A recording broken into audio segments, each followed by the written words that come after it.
Welcome back to the channel if you're a returning person.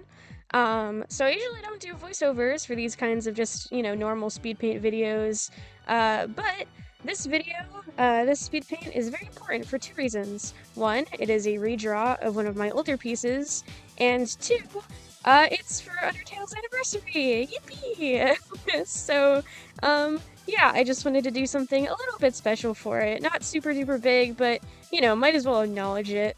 Undertale is a very important thing to me because it is one of the things I grew up with. It was one of my first ever, real fandoms that I participated with on the internet, for better or for worse. So yeah, it means a lot to me. It's been with me basically, all of my life that I can remember, essentially. Which might make some of you feel really, really old, but, yeah.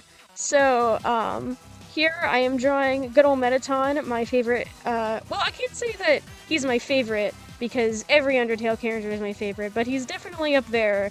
He fits my vibes. He definitely changed, he's inspired a lot of my characters ever since, and, yeah, all that good stuff. So I'm gonna bring up the original drawing here, and, it sure is beautiful, isn't it? Don't you love it? Isn't it, so good? The wonky line art, the marker that was obviously too thin, because you can see all the scratchy scratches. Yeah. That line is great, right? Yeah, I was really good at art when I was in, first or second grade or whenever I made this. But getting a hold of this drawing was such a thing that happened, because, okay, so I knew for a fact that I had a bunch of old art all the way back stored in my Google Photos account. That is something that I knew for a fact, and I thought that this drawing was there because, I mean, why wouldn't it be there? All my other ones were there. I remember making this drawing, it has to be there. And then I went and looked, and it wasn't there. And I was going bonkers, because I totally thought that it was there, and it doesn't make any sense. And I was going insane. But then I decided that, oh, well, if it's not there, the last place I posted it was obviously Google+, so I should go to the Wayback Machine and check Google+. Now, even if this did work, it would be stupid of me, because obviously no one saved my Google Plus account, but I tried anyway, and it didn't even let me through, because I had to log in to a Google, login screen that has been dead for the past who knows how long now. So when that didn't work, I had a stroke of genius, and was like, wait, I used to have an Amino! An Undertale Amino, where I posted all of my Undertale art. So, I logged on to Amino for the first time in obviously 8 years or whatever, and there it was, just sitting there. I had progress photos of it and everything, because, anytime you'd want, the moderators to notice your art and post it to the main page, you'd put your process work. I guess to, make sure that you didn't steal it or something. So yeah, there it was, and I had to go through all of memory lane to try and get there, because I had to go to Google+, and then I had to go to Amino, and it was, a giant thing. But it was nice, because it reminded me why I'm doing this in the first place. I'm doing this because, it was that part of my childhood or whatever, and, that kind of thing just means a lot to me, and if I didn't make that bad art all the way back then, I might not even have this YouTube channel, because, why would I have this YouTube channel if I just stopped doing art? Or if I didn't have anything to draw, because, it's one of those things that I just drew a lot, so it means a lot to me because of that. And that's why we're celebrating its anniversary here today. But yeah, no, it was kind of ridiculous.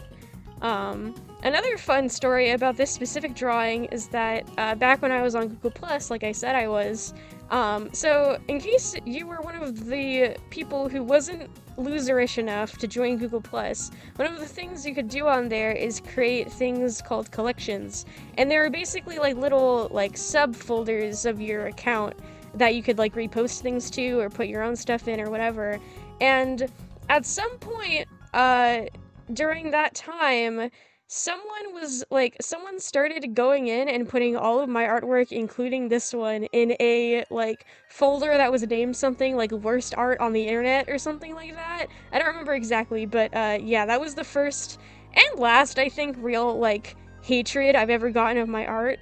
Um, and that's just, you know, something I remember about this image. If you're out there watching this video somehow, person who trolled me back then, if that's been eating you up forever, it's okay, I forgive you. If you still hate my art and are here for some reason, well, I mean, I guess I'm still making art, so, like, I think I win. The fact that you didn't deter me, it means that your trolling didn't really work, so, sorry about that. I'm still making cringe fail stuff on the internet, my bad. Um, but yeah, anyone in my audience who's new to art or whatever, take that as a good old suggestion from me. If someone comes up to you and tells you that your art is trash, just keep making that out of spite, cause maybe one day you'll be able to prove them wrong, that your art is no longer trash. That's my beautiful advice for everyone out there. Be cringe but free. But yeah, no, I just thought that it'd be fun to share those stories because, you know, I feel like a lot of people have had experiences like that growing up on the internet, especially where it's like, you know, you did stupid things, you drew stupid shit, people were mean to you. That's what the internet is about, baby. And it was really, really fun, even if it was a little bit cringy, going back and looking at all my old accounts and my old art, and, you know, I think that old me would be very proud of me now, that I have got this far, you know, I'm doing this, I'm in Votech, I'm working on a comic, all that good stuff, you know, this early too, because, like, I'm still only in high school, so... Yeah, no, I'm doing good, and I think that she'd be proud of me. All of this is for her, that girl that used to be me forever and ever and ever ago. Yeah, no. I don't know. I've been missing my childhood stuff a lot, so I've been going back to it and enjoying it again. Uh, you know, just to see if I can go back and both for nostalgia's sake and for the sake of having something that I like, because whatever. But yeah, so that's my two little stories, how I found this old piece of art, and that one silly thing that happened to me on Google+. Let me know in the comments if you've had experiences like that, or whatever. I would love to hear all of your cringy stories, and all of that good stuff, you know, even if it's not Undertale, if it's another fandom, I still want to hear about it. You know, it's a universal experience, no matter which fandom you ended up in. But yeah, no, I hope you enjoyed the video. Comment, like, subscribe if you want, go watch my other stuff. Yeah, that's all I have to say. I'll see you in the next one.